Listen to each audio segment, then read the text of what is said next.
lingkuran kahit saan dalhin. Ikaw ay lagi kong susundin, anuman ang suliranin. Lahat ay aking kakayanin, pagkat ikaw ay kapiling. Subukin man ng panahon, mananatili sa'yo, Panginoon.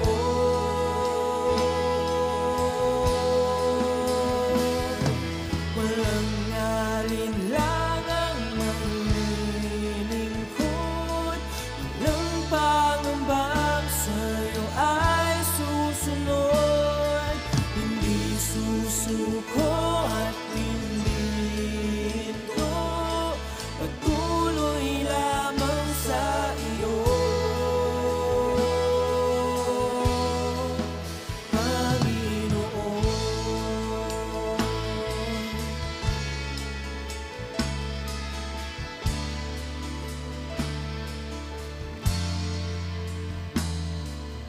Ikaw ang aking paglilingkuran kahit saan dalhin.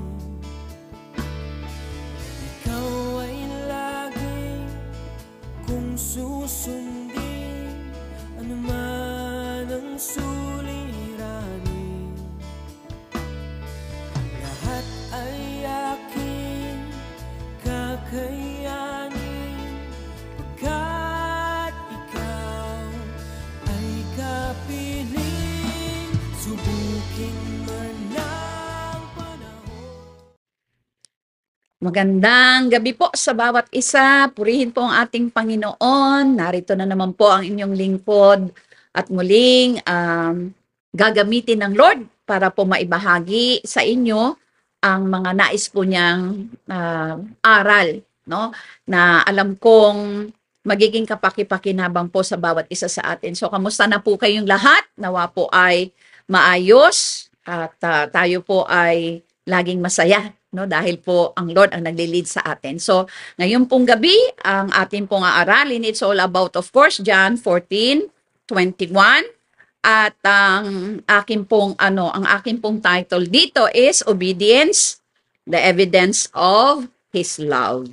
Amen? So, ang ating pong verse ay muli, tingnan natin sa aklat po ng John, chapter 14, verses 15 to 21. Kung meron po kayong Bible, ay sabay-sabay po nating basahin. Purihin po ang Panginoon. Sabi po ng ating ng salita ng Diyos, "If you love me, you will obey what I command. And I will ask the Father, and He will give you another counselor to be with you forever. It's the Spirit of truth. The world cannot accept Him because it neither sees Him nor knows Him. But you know Him, for He lives with you and will be in you. I will not leave you as orphans. I will come to you." Verse 19, "Then before long, the world will not see me anymore, but you will see me. Because I live, you also will live. On that day, you will realize that I am in my Father, and you are in me. I am in you. Whoever has my commands and obeys them, he is the one who loves me. He who loves me will be loved by my Father, and I too will love him and show myself to him." Tayo po yumuko. Panginoon, limliman mo po ng iyong kapangyarihan ang bawat salita na amin pong mapag-aaralan ngayong gabi. Pagpalain mo po ang inyong lingkod na siya pong maghahayag, maging ang bawat isang makikinig.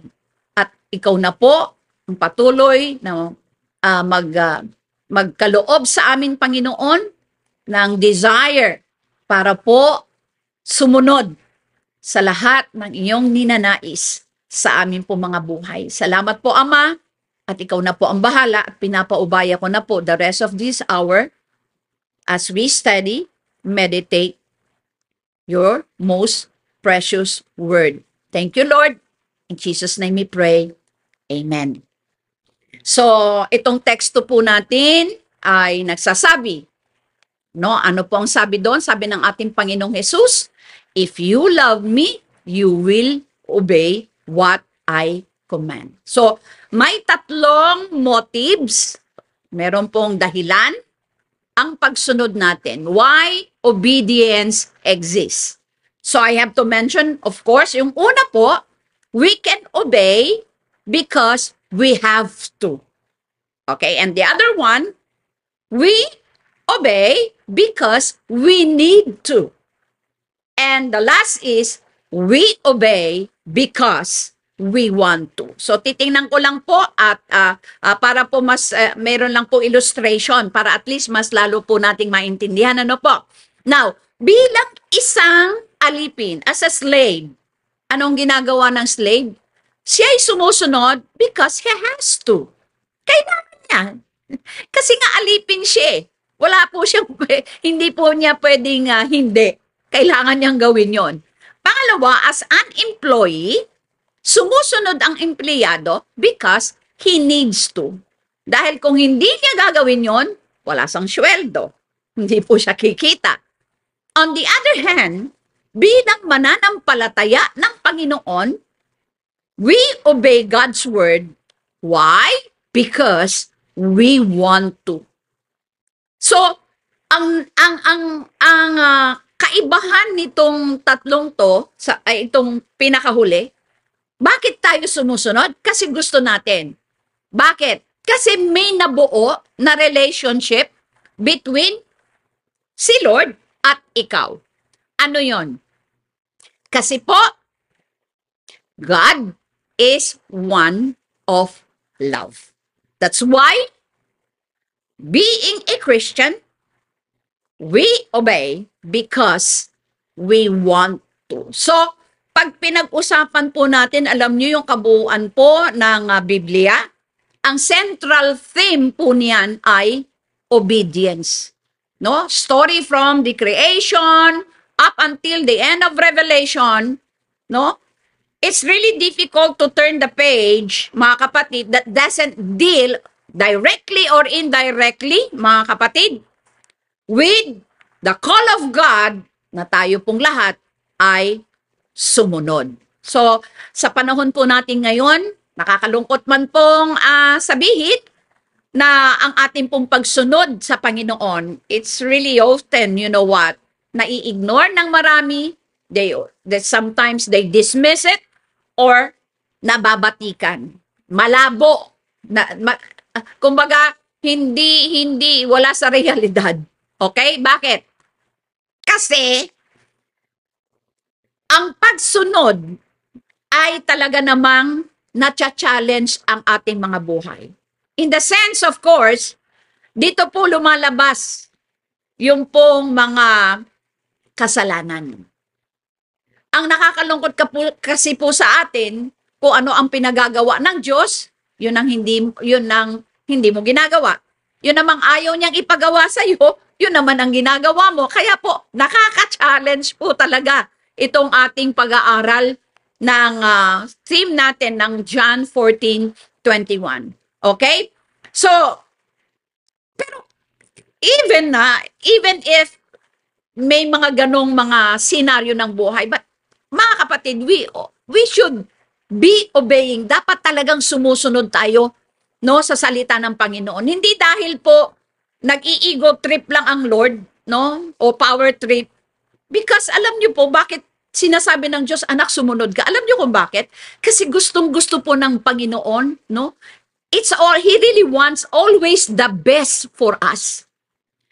You know what? Ang ganda-ganda po talaga ng plano ng Panginoon sa buhay ng bawat isa sa atin. At yung pagsunod na yan ay isa po sa susi para maranasan po natin yung pong kagandahan ng plano ng Diyos, yung mga nais po niyang iparanas sa atin, no, yung po mga gusto niyang ipakita sa atin.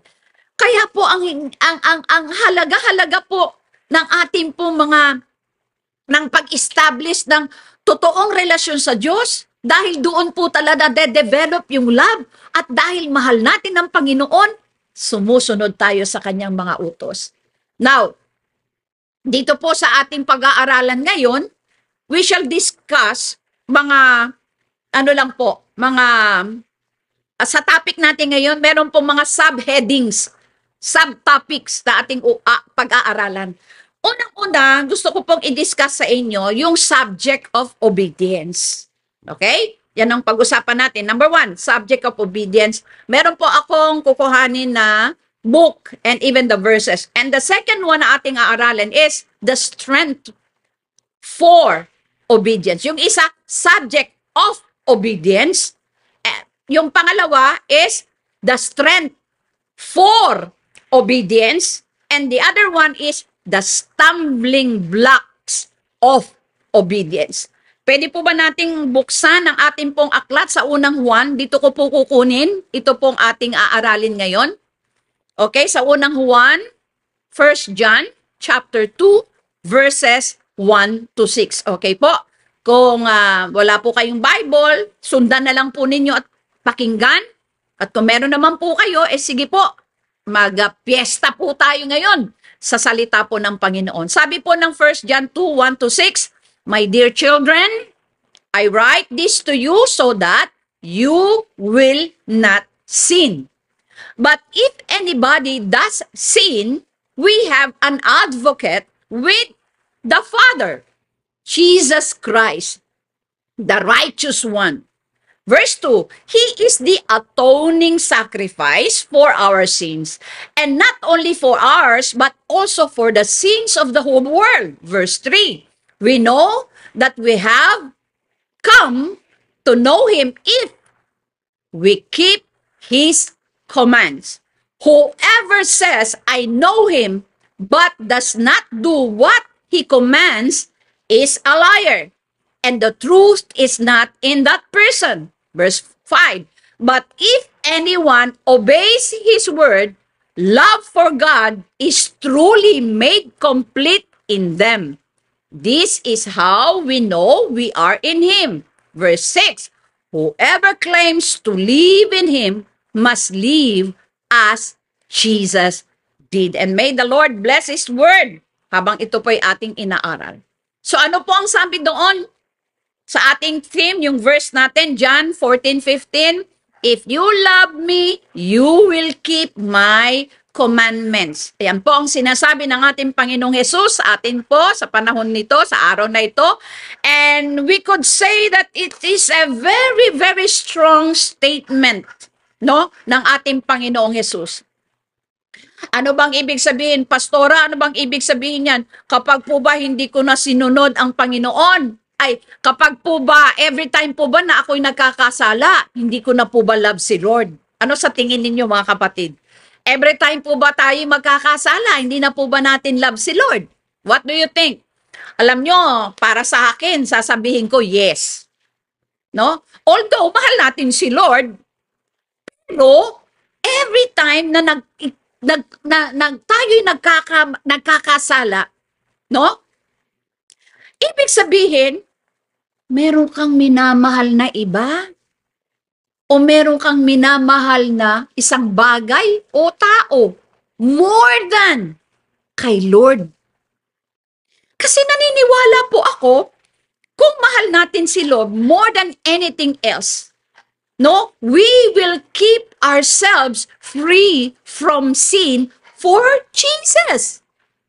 No, iingatan po natin ang ating mga ginagawa, sinasabi, iniisip kung talagang mahal natin ang Panginoon. No, if we love Jesus, we will be all striving to give ourselves totally sa Kanya. Kaya po, kapag nagkakasala tayo, naniniwala po ako, ibinibigay mo yung sarili mo sa isang tao o sa isang bagay more than kay Lord. Kaya po, kung mahal mo si Lord, naniniwala po ako, iiwasan mong magkasala, iiwasan mong magkamali. No? Kasi naniniwala po ako, totoo po yan, Pwede po natin i-practice yan. Ako po, ginagawa ko talaga every day. I don't brag anything that I do. I mean, gusto ko lamang pong ibahagi sa inyo na ako rin po minsan nalulungkot. Kahit mo minsan ay tagapagturo na tayo ng salita ng Diyos, pero meron pa rin nakakasingit na kasalanan eh. Alam nyo, minsan talagang pinipigil ko itong araw na to, no? Gusto ko malugod ang Lord, no? Lord, please, tulungan mo naman ako na, nakakatuwa, tuwing magpe-pray kang ganon, tuwing meron kang gustong gawin para sa Panginoon, andyan naman at natcha-challenge ng kaaway, merong ginagawa ang demonyo, no? Sige nga, tingnan ko nga kung talagang mahal mo ang Panginoon. Sige nga, totoo ba yung sinasabi mo? I-challenge po, kaya po nakaka-challenge po talaga itong ating pong pag-aaral na ito ng team natin ngayon. Kaya nga po, itong ating itong ating pong pag tayo po'y gumagawa talaga ng mali, it really proves. Mahal po ba talaga si Lord? Kasi ang isang nagmamahal, ayaw niyang nasasaktan ng kalooban ng kanyang love. No? Hindi mo ninanais na malungkot ang minamahal mo. O alam natin, no? Kaya lang minsan nade-dead mo natin ang ating Panginoon. And when we love the Lord Jesus with all our heart, soul, mind, and strength, we will not want to put anything, no matter how small, before the Lord Jesus Christ. Didiscuss ko po 4 realities for obeying His commands. Nire-reveal po nitong verse na ito. Okay, pag-aralan natin okay.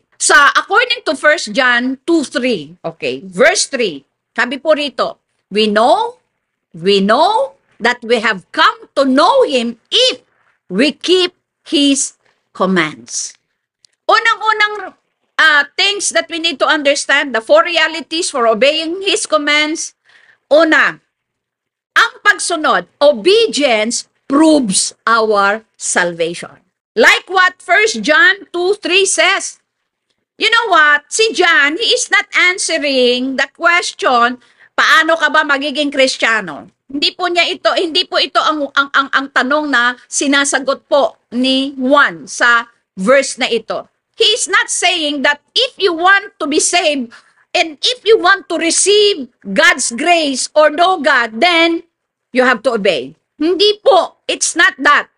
Ganito po ang sinasabi niya. He is saying, sabi niya po rito, now, here's how you know that you know God.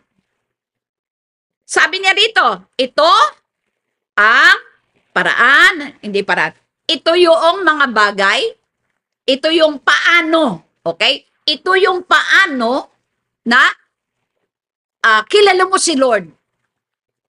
Ito yung paano mo nakilala o kilala ang Panginoon. Paano mo kilala ang Panginoon. It is not, kaya nga inuna ko po itong verse na ito, hindi po niya sinasabi paano ka maboborn again, kundi ito yung way, paraan na makikita mo na talagang kilala mo talaga si Lord. Ito yun. Okay? Ano yun? Nagmamanifest yan kung paano ka namumuhay. Yun ang sabi niya rito. We know that we have come to know Him if we keep His commands. It manifested in the way we live. It's really manifested in our obedience. In other words, we know that we know God because we keep His commandments. Si Juan po is not teaching that salvation is conditional on obedience. Hindi po yan. Si John, tinuturo po niya that ang kaligtasan is ebidensya. It is evidence by obedience. And in turn, of course, that obedience contributes to our assurance of salvation. So, obedience, therefore, is a sign that we know God, recognizing that God expects His people to live a certain way. Ano yung certain way na yon? It's not your way, but God's way. Amen? So how do we know that we know God? Again, how do we know that we know God? The test is whether we keep His commandments. Now, tayo kapatid, ikaw kapatid, do you obey God's word? Is the Bible your final rule for faith and practice? So we have to be very careful. Paano po natin sasagutin? Dahil po, alam natin, ang mga tao po, they really place a greater emphasis doon po sa mga tradition daan sa mga katuruan po ng salita ng Panginoon. That is, number one, realities for obeying His commands. The other one, obedience transforms our lives according to verse 4. Check natin. Sabi po ng verse 4, whoever says, I know Him, but does not do what He commands is a liar, and the truth is not in that person. So ano yung point po dito ni John? Sabi, ang point po niya rito is that if you claim to know God, but your life is not changed by knowing Him, then that is a certain sign na hindi mo talaga kilala si Lord. That's napaka-simple. So He is saying that the person who does not keep God's commands does not have the truth at all. Why? Why? Because the truth of God turns our lives upside down. Ibig sabihin, the truth of God changes us. Kung totoo, mga kapatid, kung totoo na sinusunod mo ang salita ng Panginoon, naniniwala ako, tinatransform ang buhay mo, binabago ang buhay mo. And once you have the truth, alam niyo po ba, kapag ang katotohanan ay sumasa atin, alam niyo po, it really fills, no?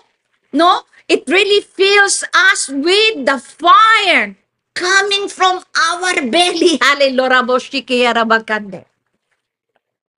Pupuspusin from the belly. And a love for the living God. You know what? It really changes everything. God's truth always leads to what? Always leads to love. It always leads to obedience. It always leads to a transformed life. So that is another realities ng pagsunod sa ating Panginoon. The other reality is in verse 5, but if anyone obeys His word, love for God is truly made complete in them. And this is how we know we are in Him. Anong pinatutungkulan sa verse 5? Obedience springs from our love. Si John, you know what? Si John really seems to be saying that our love for God is a reflection of God's love for us. And even the response to it, yung ating pong mga bagay na gagawin, no? So that yung ating pong sunod, no, sa salita ng Panginoon, no, isa po yan sa a sign that God's love had done its full work in us. Ibig sabihin, it made complete. Anong ibig sabihin, it made complete? Ang ibig sabihin yan, that the believer's love is the entire, it is yung kabuuan. And even that made one to mature. Kaya po, kapag po merong mga katigasan ng ulo, no? Alam ng mali, alam ng hindi tama. So, malabo pong sinasabi natin, totoo mga kapatid, na mahal natin ang Lord. Kasi hindi tayo nasunod eh. Lagi natin, no? Kaya po yung true love for God, sana ine-express ito. The true love for God expressed in what we call moral obedience. We keep the commandments because of our love for God. And kapag ito po'y naunawaan natin, anong naunawaan natin? Kung ano yung ginawa ng ating Panginoong Hesus sa krus ng Kalbaryo, alam nyo, pag naunawaan natin lahat yan, yung kanyang sakripisyo, no? Ang kanyang sarili ang ibinigay niya sa atin. Alam nyo, kung nauunawaan natin, magiging tama po yung mga response po natin. Yung yung paano mo ito tinitingnan sa sarili mo, magiging tama pong response natin, no? Anong response mo, kapatid? After all of God's sacrifices, after all of what He has done for us, ano magiging response mo? Ako po'y naniniwala, lalalim ang pagmamahal po natin sa Kanya at susunod tayo sa Kanya. Because love delights to do God's will. Bakit? Because nauunawaan niya. Hindi po cheap. Hindi po mura. It really costs something very precious. Yung sakripisyo ng pagmamahal. Grabe ang ginawa ng Panginoon. Kaya nga, if we really love God, we will keep His commands. And that obedience will in turn evidence of our true love para po kay Lord. So in verse 5 and 6, first John, dun lang po tayo. Yung pang-apat po. Okay? Ano ba pinag-uusapan natin? 4 realities for obeying God's command. So, na-mention ko na po, 1, 2, 3. So, pang-apat na po tayo. Sabi po ng verses 5 and 6, but if anyone obeys His word, love for God is truly made complete in them. And this is how we know we are in Him. Whoever claims to live in Him must live as Jesus did. So, ano pong sinasabi rito? The 4 qualities. Obedience characterizes our walk. So, ibig sabihin, it really implies a living relationship of the deepest and closest sorts with God sa pamamagitan nino ng ating Panginoong Hesukristo. But if you are in Him, abiding in Christ, then you are walking like Christ, living like Christ. And how did Christ live? Paano nabuhay si Lord? He lived in obedience to the Father. Kaya siya po ang dapat nating maging model Yung kanyang pagsunod sa kanyang Ama. Alam niyo po, minsan marami tayong mga, anong tawag doon, sigurista tayo masyado Kapag may inuutos, ang boss natin o sino man, sigurista ka, kailangan mo munang na maayos ka. Okay ba yun? Alam niyo po, nakakatuwa. Ang dami-dami nating struggle pagdating na. Now, ito po ang tanong ko. This is my question. Would people know that you are a believer by the way you live? Nalalaman ba ng tao na ikaw ay mananampalataya sa pamamagitan ng iyong pamumuhay? Ikaw ba'y lumalakad? Ako ba'y lumalakad ng katulad ng paglakad ni Kristo, yung ginawa ng ating Panginoon? Are you living in Christ? Now, if you are resting in Jesus Christ, if you have found Him to be the source of every spiritual blessing, you are trusting in Him for salvation, you're fellowshipping with Him in grace, then I do believe that your life, your whole life, will have been changed. You see, mga kapatid, everyone who is united with the Lord Jesus Christ, they expresses that union with the Lord Jesus by living like Christ, by walking as He walked. So from here, naniniwala ko, alam na natin, four qualities ng pagsunod kay Kristo, obedience characterizes our walk. That is the first phase ng ating pong pag-uusapan, the subject of obedience. And the next na ating pag-uusapan, the other one is the strength for obedience. Alam niyo po ang ating Panginoon, He prepared His followers, no? Dito po, sa ating pong, actually po ito pong verse na to, hinahanda na po ng Panginoong Jesus ang kanyang mga tagasunod sa kanyang pagkamatay, yung physical absence. Okay? Kaya po sinasabi niya ito that they would experience, no, mararanasan nila ang kanyang presensya, no, more fully, more intimately. Why? Because He will be sending the counselor. Sino yung counselor? The Holy Spirit.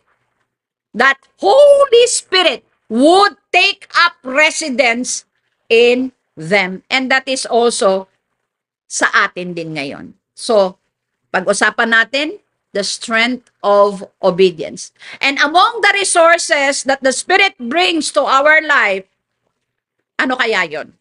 Bibigyan ko lang po kayo ng mga bagay na kung saan, anong mga bagay na ito from the Holy Spirit na ibinibigay sa atin o ipinagkakaloob sa atin, no? Unang-una, I have five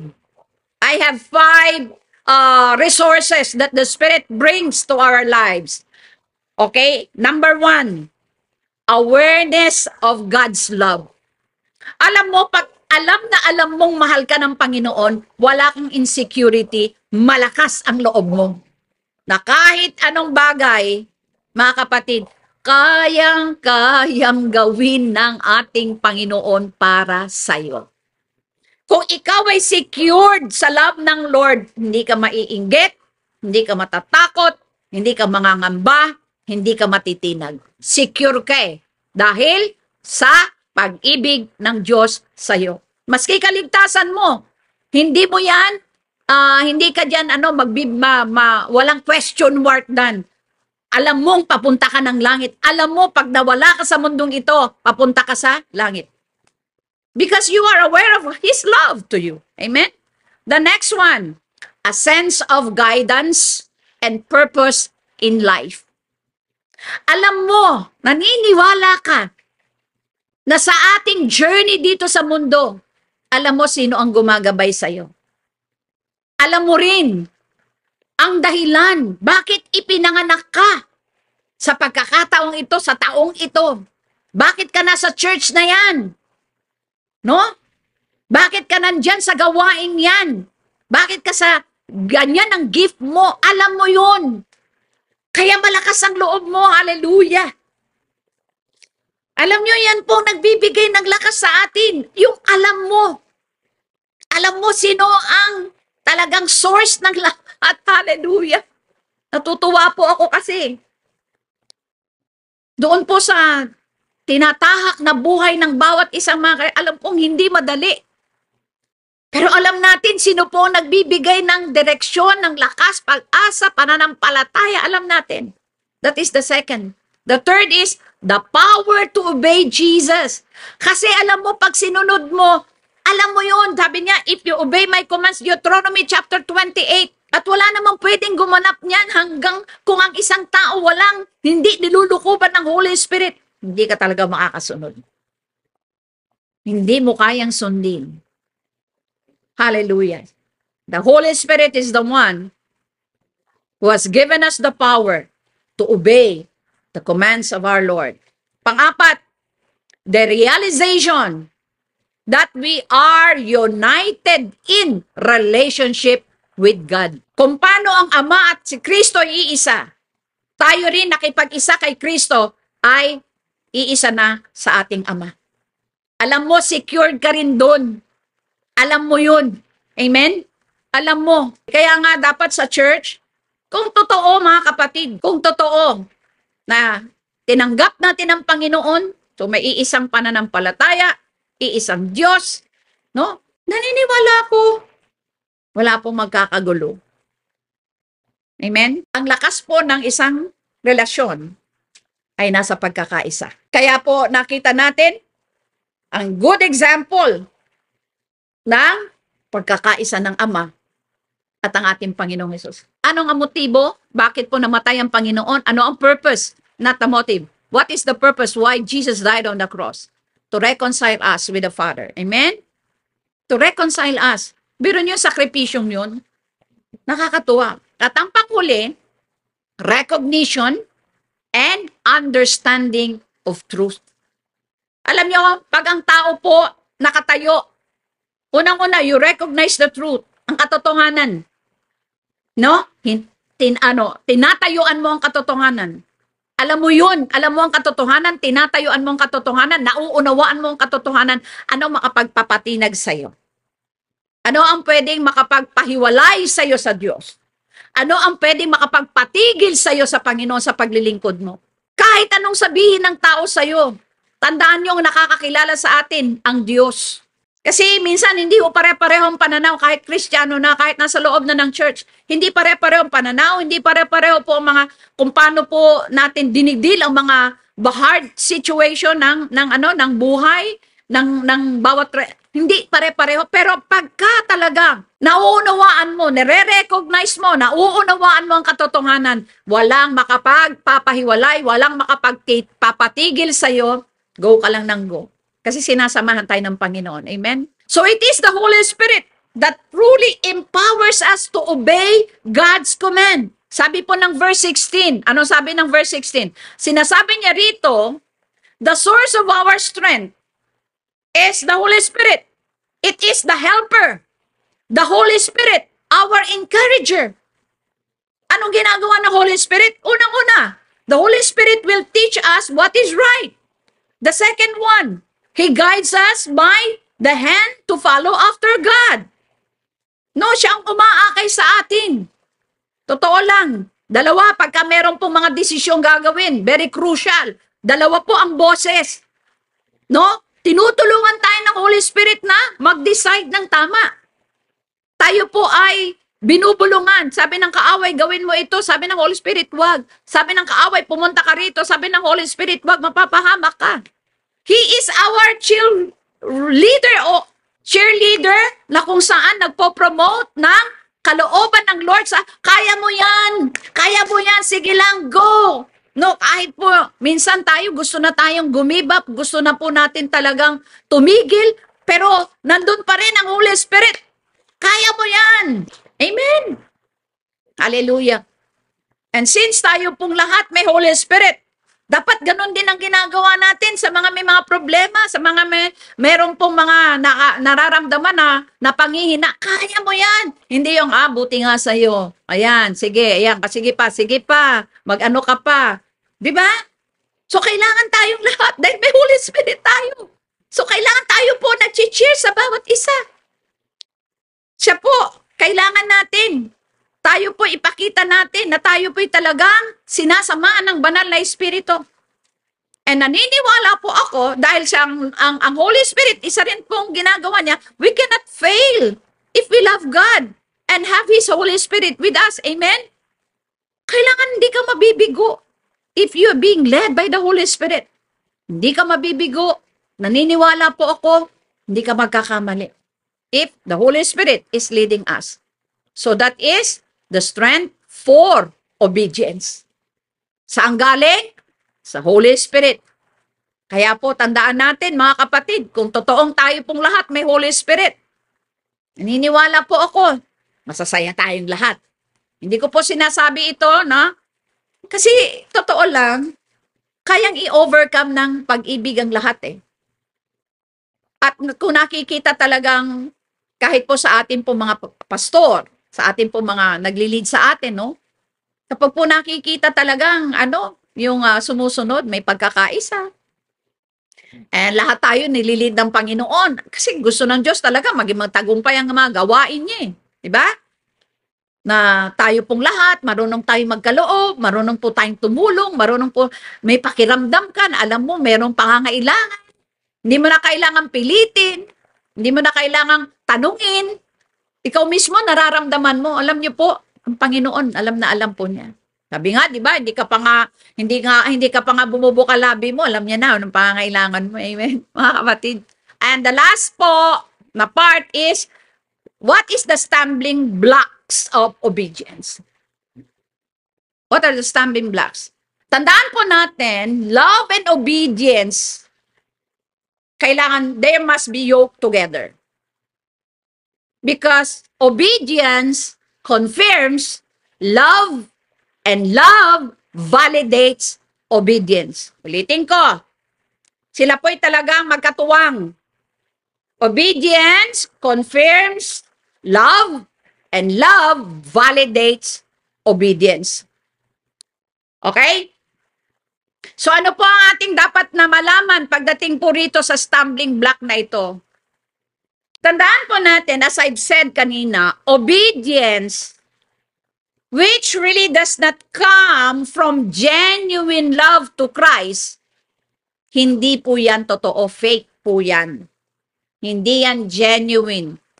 Kasi alam natin, mga kapatid, tayo pong lahat, tayo po ay nagsasubmit, no, sa authority, no, mula sa ating Panginoon. At alam din po natin na ang isa pong tao talaga na pinagkaloob, buong buhay, lakas, puso, lahat, hindi mo may bibigay yan kung wala kang pag-ibig. Amen? So, ibig sabihin, it really lacks the essential motive and inspiration of all Christian deeds. Lahat ng gagawin mo, alam nyo, pag hindi totoong pagmamahal, sumusunod ka lang for whatever reason, mapapagal ka, mapapagod ka, bibigay ka, aayaw ka. Why? Kasi dapat ang nagmo-motivate sa'yo, pag-ibig sa Panginoon, pagmamahal sa Diyos. Ano yun? Yung ginawa ng Diyos sa atin. Lahat ng kanyang kagandahang loob, araw-araw, mga kapatid, gusto kong umiyak. Dahil po araw-araw, pinadadama ng Diyos yung kanyang patuloy na pagmamahal, pag-iingat, proteksyon, gabay, lakas, mga kapatid. Napaka-imposibleng hindi mo mamahal ang nagkaloob ng lahat ng ito sa atin. Hallelujah! Kaya po, dapat po yung natural na dumadaloy. Hindi ka na dapat sabihan, hindi ka na dapat utusan. Alam mo sa sarili mo, ang laki-laki ng naginawa ng Panginoon sa iyo at sa akin. The other thing is, obedience, not arising from love, is forced. Pinilit, burdensome, kabigatan, and even painful to the man himself and to others. Tama po ba? Totoo po yun. Ang isang pagmamahal na pinilit, mapait. Di ba? Ang bunga, kapag pinitas mo ang bunga ng bubot, mapakla. The same. No, tayo pong tao, alam natin, isa po ang pagmamahal sa kailangan ng tao sa mundo. Pero hindi mo pwedeng ipilit na mahalin tayo ng sino man. Ang Diyos, binigyan po tayo ng free will. Hindi niya po sinabing, nilikha kita. Automatic. Pag hindi mo ko hindi. Hinayaan ng Panginoon na ma-realize mo. Hinayaan niya po tayo na ma-realize natin kung gaano kalawak, kung gaano kalalim, kung gaano kahaba ang kanya pong pag-ibig sa atin. Sana ma-realize po natin lahat yan. Okay? So, kung ito'y ipipilit, mabigat. Ang hirap sumunod na mabigat. Tingnan niyo po yung mga anak natin. Pag may ginagawa, pag hindi focus, utusan mo. Tawagin mo nga lang ang pangalan nila eh. Po lang ng po. Wait po. No? Opo. Wait po. Teka lang. Kasi kung totoong nagmamahal ka, narinig mo pa lang ang boses, tumatayo ka na. Di ba? Ngayon po, sa totoo lang, Kailangan pa maging sigurista ang marami. Meron ng sinasabi ang Panginoon, tinatawag na tayo, maglilingkod tayo. No? Pero ang dami pa ring dahilan. Pero naniniwala ako, kung mahal mo ang Diyos, maraming paraan. Di ba? Marami kang pwedeng gawing paraan. So, pag pinilit, painful. Tingnan niyo po yung mga forced marriage. Yung mga anong tawag doon? Yung mga, ano lang, hindi ko nakalimutan ko, anong tawag po doon eh. Na ano lang, pasensya na po, nakalimutan ko. Di ba mahirap? Yung iba nga po, umiiyak eh. No? Yung iba, hindi ko lang alam. I don't want to mention any name of the group, no? Pero meron ako nakita na doon lang sila nagkita. No? Doon lang po sila nagkita no ikakasal na.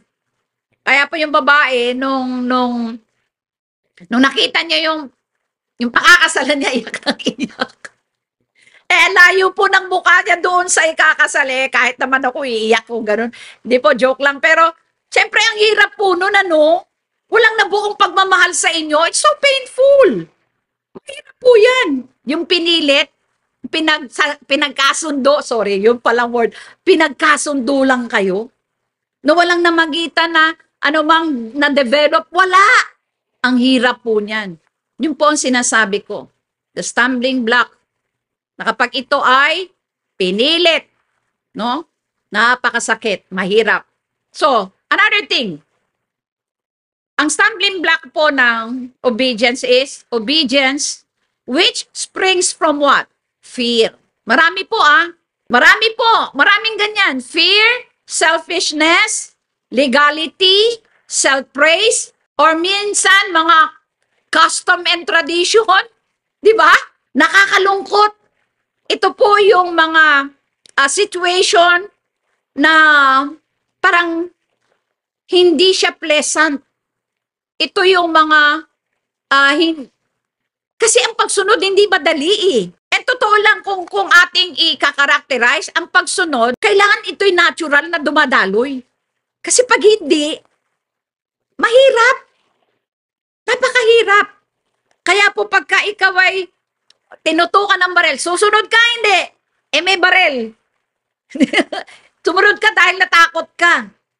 Ang hirap nun. Sige, pag hindi ka sumunod, wala kang baon. O wala kang ganito. Di ba ang hirap nun? Di ba mas masarap yung talagang willing? O kaya, tawag dito, may pagka-selfish. No?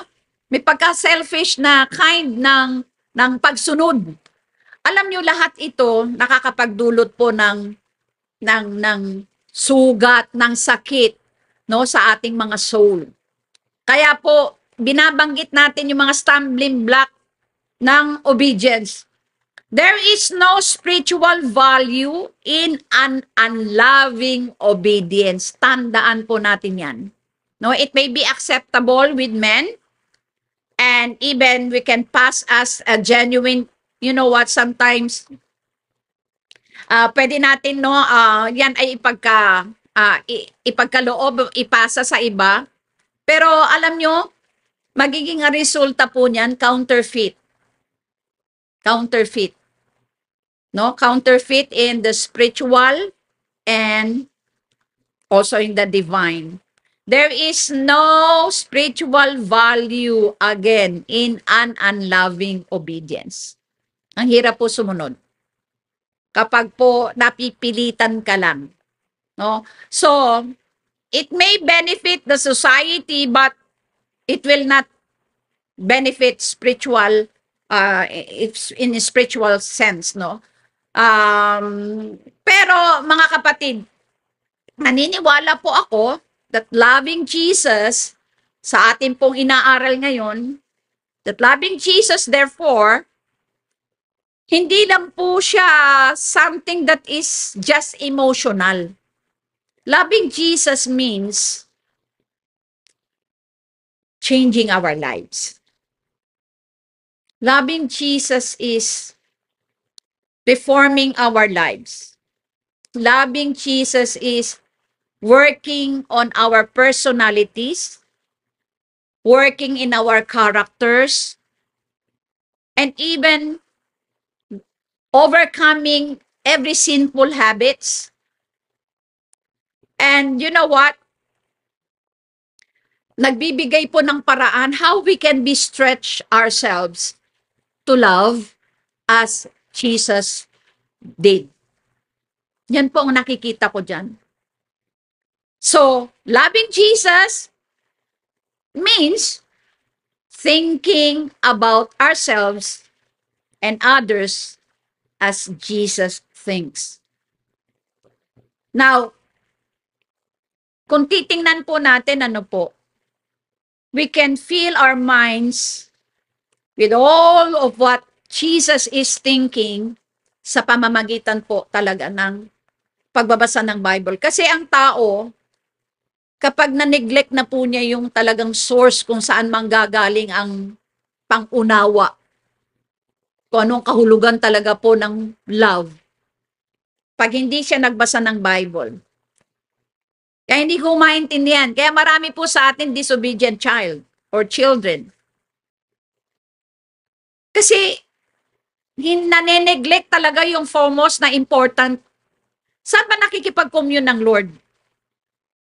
Di ba? Saan po siya nagsasalita? Saan ka nakikipag-usap?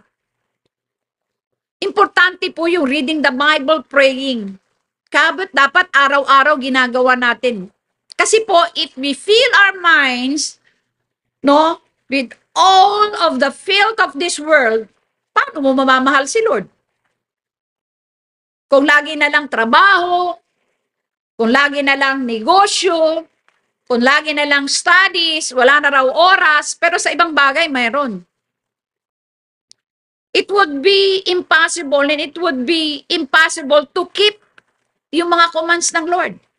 Let us fill our minds with the thought of our Lord Jesus so that we may love Him.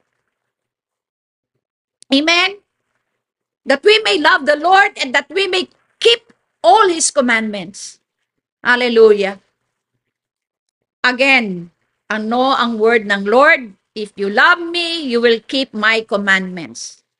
We cannot have both pure love of Jesus and sin in our lives at the same time. So sinasabi po ng Matthew 6:24, as Jesus said, we cannot be the slave of two masters.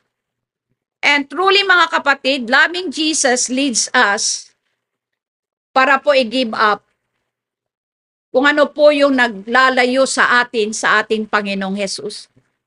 And truly loving Jesus leads us para po we can make changes kung paano tayo nag-iisip, kung paano po tayo anything that we do, anything that pertains sa ating mga action.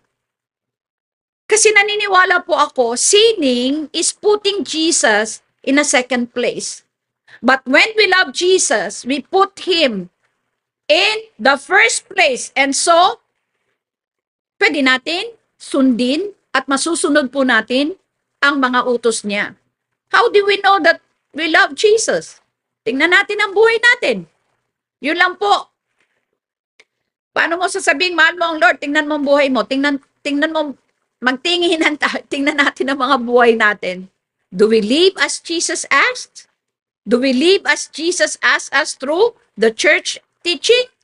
If we do, then we know na mahal natin ang ating Panginoon. But if we say we love Jesus and yet nagpapatuloy po tayong mag-isip at gumawa ng kabaliktaran sa ginawa at iniisip ng ating Panginoon, then hindi siya ang first place ng buhay natin. Hindi natin talaga mahal ang ating Panginoong Hesus. Bakit? Kasi hindi natin ginagawa ang kanyang mautos. So, mga kapatid, alam ko naman, naunawaan po natin ang aking po na ibahagi. Now, to conclude, para po matapos. At dito po ay talagang isa-summarize na lang po natin everything that I have said. Tandaan po natin, disobedient or distrusting love, naglilid po yan sa dalawang bagay. And I would like to share it to you. First, it leads us to ultimate safety. It leads us to ultimate safety. On the day of Christ's triumph, those who have been obedient, those who have been His obedient lovers will be safe sa kanyang muling pagbabalik. Sabi niya, mapaparam ang lahat ng bagay sa mundong ito. Amen? Walang matitira. Kaya hindi natin pwedeng panghawakan ng lahat ng narito. Sasabihin ko sa iyo, kapatid, safe ka. Second, pangalawa, it leads to a fuller and fuller and fuller revelation. Ano ba yung revelation? Yung revelation na yan, the revelation of God is a costly thing. There is always a moral basis for it. It is to the man who keeps his commandment that Christ reveals himself.